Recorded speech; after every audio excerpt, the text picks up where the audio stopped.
Dan terkait dengan kunjungan Kapolda Jawa Timur, Irjen Pol Nanang Afianto dan juga proses evakuasi Ponpes Al-Qos ini, saat ini kami sudah tersambung dengan jurnalis Metro TV, ada Belinda Firda yang akan melaporkan langsung dari kawasan Sidoarjo di Jawa Timur.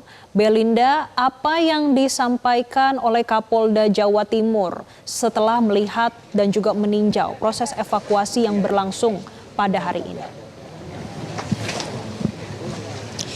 Jessica dan pemirsa, selamat sore. Jadi tadi Kapolda Jawa Timur Irjen Pol Nanang Afianto menyebutkan bahwa sebelum menyinggung terkait bagaimana tinjauan langsung di lokasi, Nanang ini menyebut terlebih dahulu terkait persiapan dari RS Bayangkara ini sudah berproses untuk menerima dan juga proses identifikasi seluruh korban yang berhasil dievakuasi hari ini.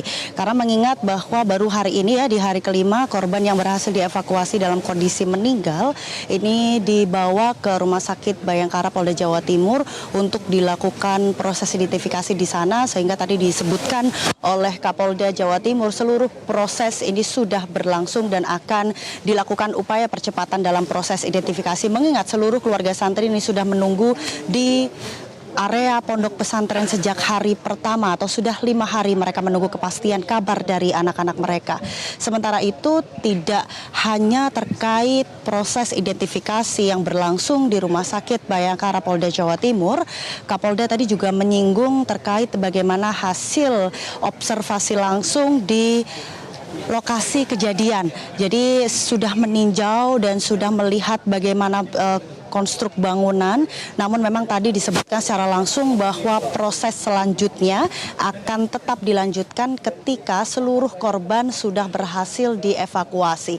Namun hingga hari ini, di hari kelima pasca kejadian ambruknya bangunan musola di Pondok Pesantren Al-Qos ini Buduran Sidoarjo, sudah melakukan proses pendataan mulai dari awal bangunan di lantai dasar hingga proses pembangunan, kemudian juga proses berjalannya bagaimana pembangunan di Pondok Pesantren ini juga sudah dilakukan pendataan. Namun memang untuk proses selanjutnya, Nanang Afianto ini menyebut bahwa menunggu proses identifikasi atau proses evakuasi seluruh korban ini selesai atau berhasil ditemukan.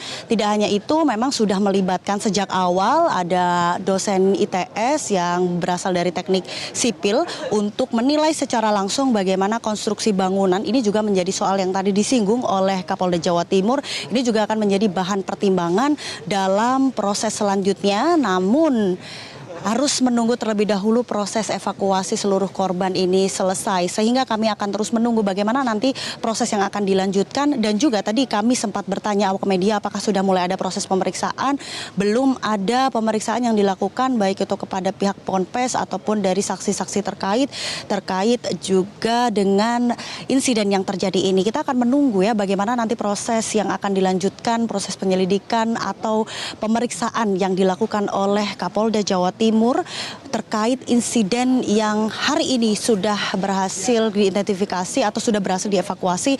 Ada 10 korban meninggal dunia dan juga 104 korban selamat. Tentunya ini bukan angka yang kecil untuk sebuah insiden ambruknya bangunan. Semoga ini bisa menjadi catatan setelah proses evakuasi dan juga pembersihan seluruh puing bangunan ini rampung, maka selanjutnya akan dilakukan proses selanjutnya oleh tim kepolisian. Apakah memang akan ada pidana atau kriminalisasi yang nanti perlu ditinjau atau perlu diperiksa lebih lanjut? Kita masih menunggu update dan juga pernyataan resmi semua proses yang akan dilanjutkan oleh kepolisian. Namun memang saat ini seluruh wali santri masih berharap proses masih berfokus pada pencarian dan juga upaya evakuasi korban. Jessica dan pemirsa, saya akan mengupdate untuk jumlah korban yang sudah berhasil dievakuasi. Tadi sempat saya singgung dan sempat dimention oleh Kapolda Jawa Timur bahwa per sore hari ini setidaknya sudah ada 5 korban yang berhasil dievakuasi oleh tim SAR gabungan, di mana 5 korban ini ditemukan dalam kondisi meninggal dunia dan sudah dibawa ke Rumah Sakit Bayangkara untuk dilakukan proses identifikasi. Setelah proses identifikasi selesai, nantinya dari Rumah Sakit Polda yang sudah mengantongi data nomor telepon dari masing-masing wali santri, nanti akan kemudian diinformasikan kepada pihak keluarga yang sampai saat ini Jessica masih memadati pondok pesantren. Dan kalau kita rinci ini berhasilnya evakuasi 5 korban dimulai tadi sekitar pukul 7.30 waktu Indonesia Barat, kemudian tidak berselang lama hanya 6 menit ini berhasil mengevakuasi korban kedua di hari kelima.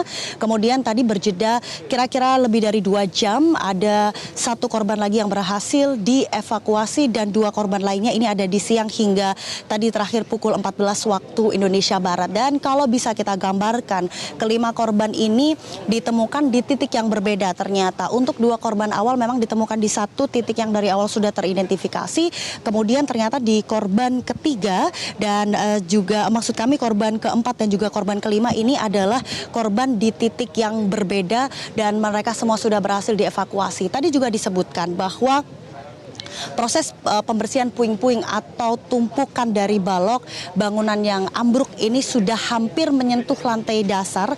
Ini artinya untuk pembersihan puing-puing sudah hampir rampung dan besar harapan kami ini bisa dipercepat di hari ini untuk bisa segera mengevakuasi. Karena kalau kemarin ini dimulai pukul 11.30 waktu Indonesia Barat, pemirsa untuk alat berat belum bisa langsung beroperasi karena harus membersihkan material-material kecil yang ada di top layer. Namun tampaknya hari ini percepatan sudah dilakukan, berbagai alat tambahan juga sudah hadir untuk secara bergantian beroperasi guna mempercepat proses evakuasi. Ini harapan kami semua yang ada di sini, kami awak media juga melihat bagaimana tangis keluarga yang tidak pernah henti hingga hari kelima ini juga penuh harap ada keajaiban, kabar baik atau setidaknya proses evakuasi ini bisa dipercepat sehingga mereka, sebagian besar mereka juga sudah menyebutkan mereka sudah pasrah dan ikhlas apapun hasilnya, mereka hanya berfokus pada anak mereka bisa segera ditemukan dan bisa segera dimakamkan. Sementara demikian, Jessica. Belinda, kami pastikan sekali lagi terkait dengan data jenazah yang ditemukan per Jumat 3 Oktober 2025. Saat ini artinya ada 10 orang yang meninggal dunia dan untuk yang masih dalam proses evakuasi dan pencarian ini ada 54 orang berdasarkan daftar absensi santri. Atau ada update lainnya yang langsung dari lapangan? Iya Jessica, kalau kita runut dari data pencarian awal memang terdata ada 59 ya. Namun kemarin malam ada 1 orang tua yang melapor bahwa anak mereka ternyata selamat dan sudah evakuasi mandiri ketika hari kejadian. Maka ini mengurangi daftar pencarian, ini artinya 58 daftar pencarian. Apakah mereka semua tertimbun di bawah reruntuhan? Dari tim SAR gabungan pun tidak bisa memastikan. Namun kalau ditanya Jessica apakah masih 54 yang dicari, kita runut datanya kalau dari awal 58 kemudian hari ini berhasil dievakuasi ada 5, artinya masih ada 53 korban dalam pencarian. Seluruh tim SAR gabungan ini berharap bahwa 53 ini tidak semua berada di bawah reruntuhan, maka itu kami terus menghimbau bagi keluarga korban atau juga keluarga santri yang memang mendengar informasi ini atau melihat informasi ini dan mengetahui bahwa di hari itu ada 53 termasuk dalam daftar pencarian ini bisa melapor ke posko yang tersedia apabila memang sudah melakukan evakuasi mandiri. Karena data ini sangat penting bagi tim SAR dalam proses pencarian, begitu juga untuk keluarga santri yang menunggu kabar. Karena tadi disebutkan bahwa memang sejak hari pertama dan hari kedua Jessica data ini sempat simpang siur karena dari pihak pondok pesantren tidak memberikan data secara jelas. Namun akhirnya di hari ketiga dan hari keempat data mulai dirapikan. Ada 53 dalam pencarian ini yang sudah terkonfirmasi ya Jessica, ada foto, alamat dan nama lengkap. Jadi kalau misalkan di data tersebut ada korban yang selamat dan sempat melakukan penyelamatan atau evakuasi mandiri bisa segera mendatangi posko yang berada tidak jauh dari lokasi kejadian. Jessica. Terima kasih Belinda Firda atas laporan Anda langsung dari Sidoarjo, Jawa Timur. Pemirsa, pada hari kelima proses evakuasi kami memperlihatkan kepada Anda langsung saat ini adalah visualnya bagaimana proses evakuasi berlangsung. Menurut Kepala Basarnas Surabaya Nanang Sigit, evakuasi sudah mendekati lapisan lantai dasar bangunan, yang artinya sebagian besar lapisan material atas sudah dibersihkan sehingga ada harapan ditemukan korban yang berada di lapisan bawah ini semakin terbuka. Dari 3 lantai bangunan yang runtuh pemirsa, 2 lantai sudah dibersihkan dengan alat berat dan tersisa 1 lantai atau lapisan yang paling bawah dalam proses pembukaan. Alat berat juga terus digunakan untuk membongkar material beton dan juga reruntuhan supaya tim SAR bisa menjangkau korban di lapisan bawah dengan lebih efektif.